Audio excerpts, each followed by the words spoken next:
Of course, came as a huge shock, and William and I have been doing everything we can to process and manage this privately. This, of course, came as a huge shock, and William and I have been doing everything we can to process and handle it privately. Last night, Queen Camilla was officially stripped of all security rights and taken out of the castle into exile by guards during the night, under cover of darkness. The real reason for this major shock was not a simple family dispute between a mother-in-law and daughter-in-law, but a cruel act aimed directly at the emotions and mind of the heir to the throne, young Prince George. It all began with Camilla's harsh and aggressive campaign to damage Carol Middleton's reputation, even pushing for strict control over the royal children, almost like house arrest, with the aim of removing any influence of common family blood from the royal line. But she made a serious mistake because Princess Catherine did not break down or surrender. Instead, she used a voice recorder hidden inside her son's teddy bear along with a red folder full of proof showing Camilla's people humiliating others, and during a dinner she exposed everything, delivering a powerful blow that crushed the Queen Consort in front of King Charles. The villain has now been removed, but the question remains whether the throne will truly stay peaceful if all these secrets come out, what Catherine had to sacrifice in this painful emotional battle, and how things will change now that the Middleton family from a normal background has gained influence over the monarchy. And in January 2026, under the bright crystal chandeliers of Buckingham Palace's main banquet hall, a quiet but serious downfall was unfolding as guests with hereditary titles in diamond-studded formal wear and decorated ribbons pretended to enjoy champagne while secretly watching everything toward the back of the room where Carol Middleton stood frozen near the swinging kitchen doors, holding her clutch tightly as she realized her seat had been taken without warning. Her name card removed from the red velvet chair beside her daughter and thrown onto a small unstable table among lower staff and guards who refused to explain anything while nobles looked on silently. And at the other end, Queen Camilla slowly raised her glass of red wine with a cold smile as she looked at Carol's humiliation, making a small nod that sent two strong guards to shove Carol without words, forcing her into a corner chair near the kitchen while blocking her view of the royal table, executing silent humiliation with crushing control, while Catherine sat only a few steps away in a white silk dress, outwardly calm but inwardly tense, gripping a fork so tightly that it cut her palm and blood stained her napkin, showing the hidden pain behind her composed royal appearance. Yet her face remained completely calm. Not a single blink, no frown, no trembling lips. Catherine understood the rules of this world very well. Dozens of aristocrats were watching her closely, like hungry birds waiting for a weak moment. They were waiting for even one tear to fall, one sign of weakness, one small sound of sadness, so they could immediately use it against her and call her improper, weak, or not fit for royal behavior. She took a slow breath and forced her lungs to stay steady, pushing the pain of seeing her mother being humiliated deep inside her heart. Then Camilla stood up. She lifted her long dress and walked gracefully past the guests who lowered their heads in respect. As she passed behind Catherine, she deliberately stepped hard on the edge of Catherine's white silk dress, pressing it into the thick carpet. She did not continue walking. Instead, she leaned down, placing one hand on the back of Catherine's chair and bringing her red lips close to Catherine's ear. Her breath, smelling of wine and victory, brushed against the princess's face as she whispered in a voice only Catherine could hear. "Listen carefully, Catherine. From tomorrow, George will no longer be allowed to be near your family's so-called common lifestyle. This throne needs pure blood, not the mixed blood of a toy seller's daughter." Catherine did not look at her. Her injured hand slowly released the silver fork into her lap. The music of the banquet continued as if nothing was wrong, but inside Catherine, something had changed forever. She understood that her limits of patience, silence, and endurance had been completely broken. Her family had been attacked. Her son had been targeted. And at that moment, the real fight had begun. She would not allow them to walk away safely. The warning given at the dinner table quickly turned into reality the next morning. In less than a day, Camilla turned the entire grounds of Kensington Palace into something like a controlled prison. She built an invisible but strict barrier, cutting off the royal children from their mother's family and isolating Catherine inside her own home. As part of her usual routine, Carol walked toward the iron gates of Kensington Palace carrying a small birthday gift wrapped in blue paper and tied with a ribbon. Inside was a cake she had baked for George herself.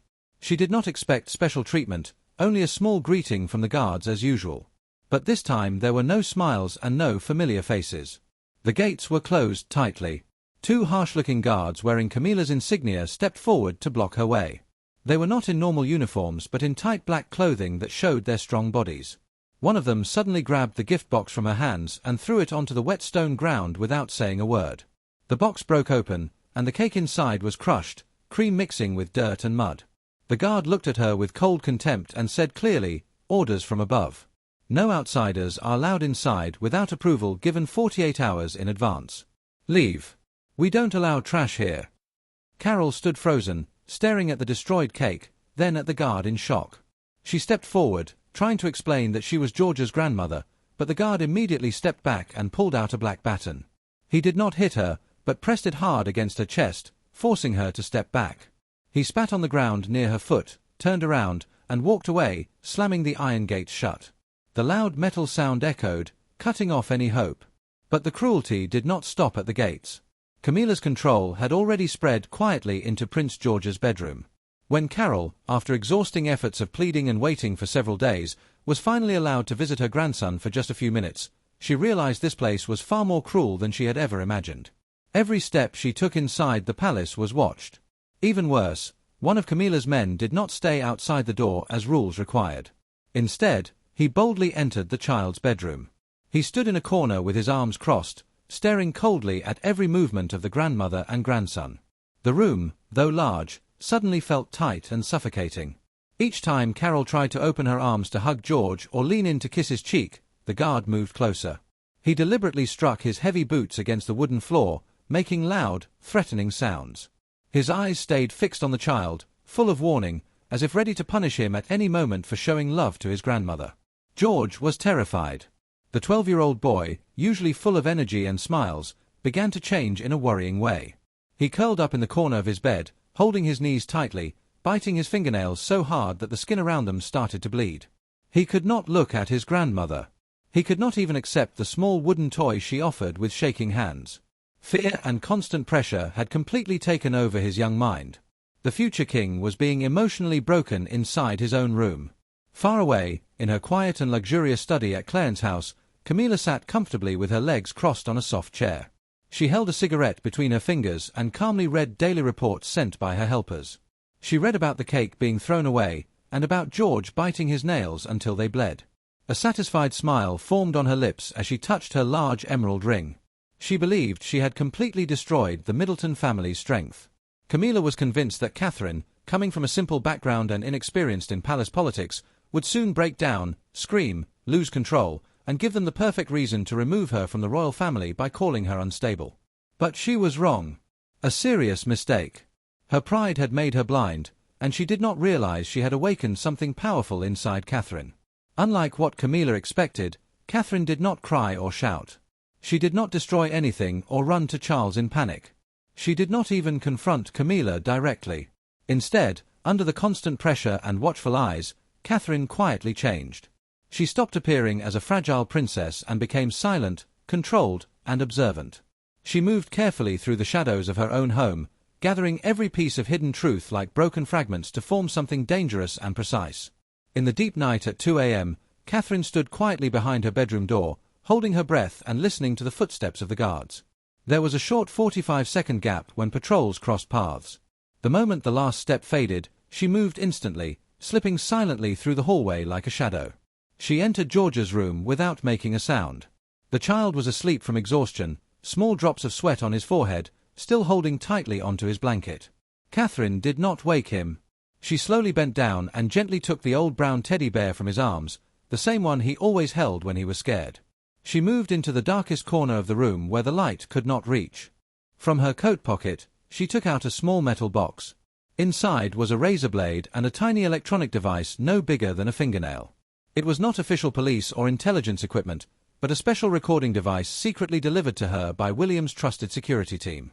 Without hesitation, her hand steady and calm, she carefully cut open the teddy bear and opened a small space inside. She placed the device deep inside the stuffing, ensuring it would activate automatically when it detected sound and continue recording for days. Then she carefully sewed the teddy bear back together using thread that matched its original color, leaving no visible trace of what had been done. The stitching was flawless, with each stitch placed so carefully that no one would ever notice anything unusual unless they inspected it closely. Catherine smoothed the teddy bear's fur and gently placed it back into George's arms. From the moment the small device inside began blinking red in the darkness, the innocent-looking teddy bear turned into a silent but powerful witness. Every sound in the room was recorded without missing anything. The heavy steps of boots on the wooden floor. The guard shouting at Carol to let the boy go immediately. His harsh warning when George accidentally dropped a fork. "If you keep crying, I'll snap this bear's neck and throw it into the fireplace." And most painful of all, the frightened breathing and quiet, broken sobs of a child who was being mentally hurt every single night. But Catherine, being calm and smart in planning, knew this recording alone was not enough. Words could always be denied or explained away. She needed clear proof that could not be questioned. 2 days later, using a thick morning fog that blocked the security cameras, Catherine wore a black cloak and fully covered her face. She personally guided a respected child psychiatrist from London, a man who once owed the Middleton family a serious favour in the past, into the palace. They did not enter through the main gates or side doors. Instead, Catherine led him through an old underground tunnel that servants once used in the Victorian era to move coal, a passage now forgotten on palace maps.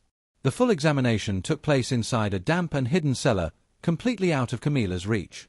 That same afternoon, an envelope sealed with wax was quietly slipped under Catherine's door. She opened it quickly and held the psychiatric report in her hands. The strong medical words hit her like a blow. Severe panic disorder. Psychological trauma caused by constant watching, threats, and intimidation. Irregular heartbeat. Signs of self-harm. At the bottom was the signature and official seal of a highly respected specialist. Now she had undeniable proof. Catherine gathered the voice recording filled with threats and the medical report and placed them carefully inside a deep red folder.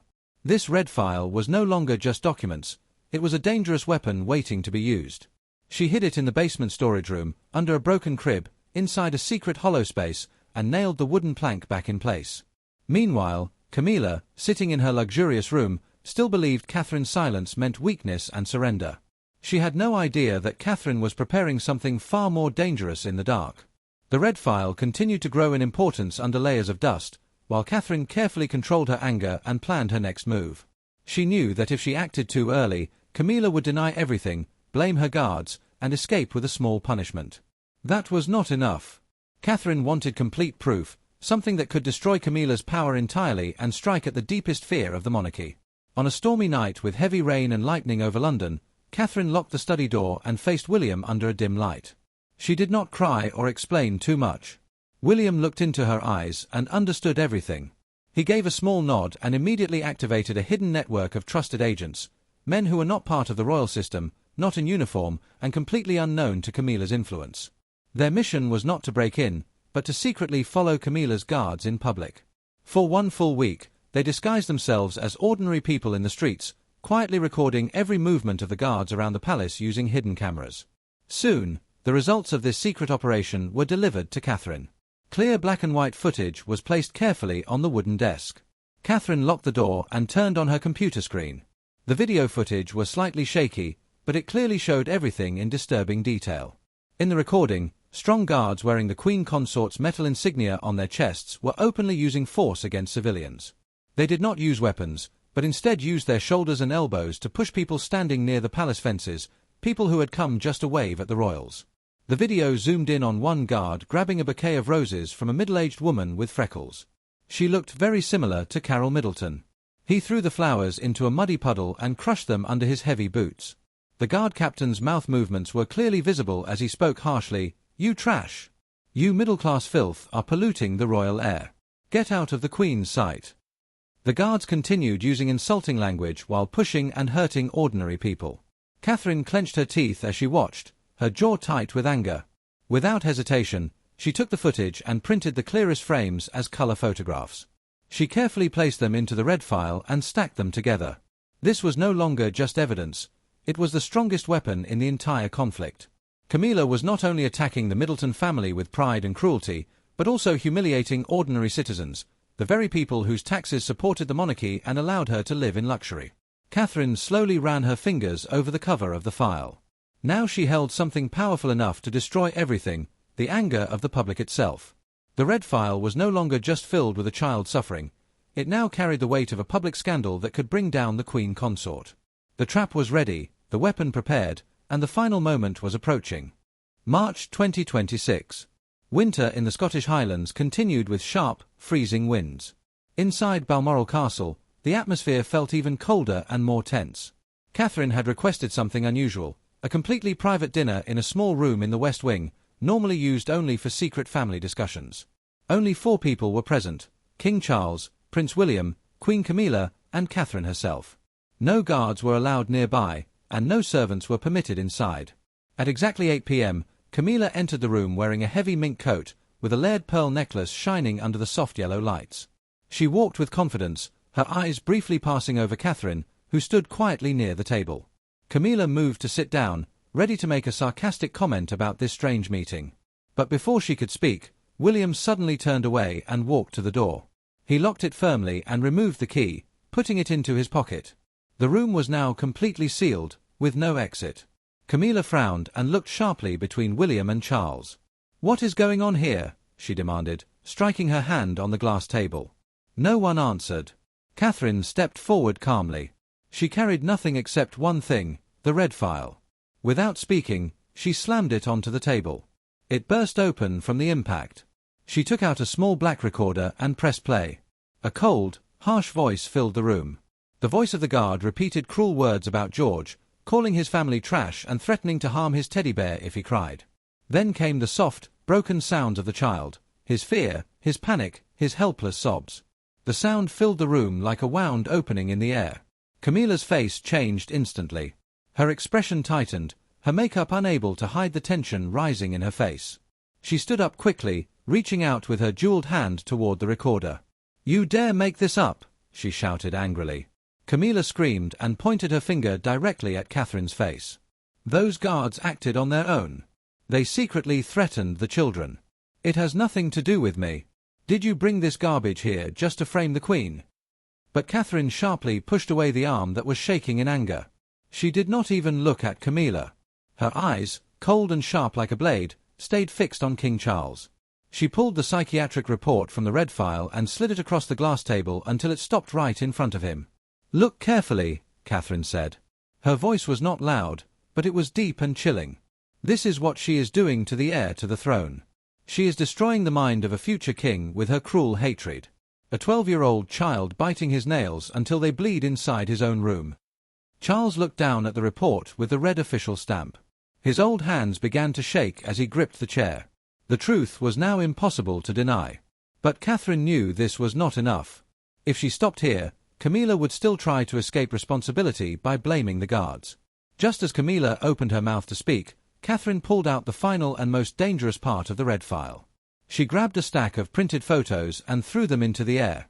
The images fell across the table, brushing past Charles's glass and hitting Camilla before scattering onto the floor. The photos clearly showed Camilla's guards, wearing her insignia, using violence against civilians outside the palace, shoving people, crushing flowers under boots, and speaking with cruel expressions. Catherine leaned forward, her face close to Camilla's. "You say the guards acted alone," she said coldly. Then she turned to Charles. "Look at these photos. The people being pushed, insulted, and treated like garbage, who are they? They are your citizens.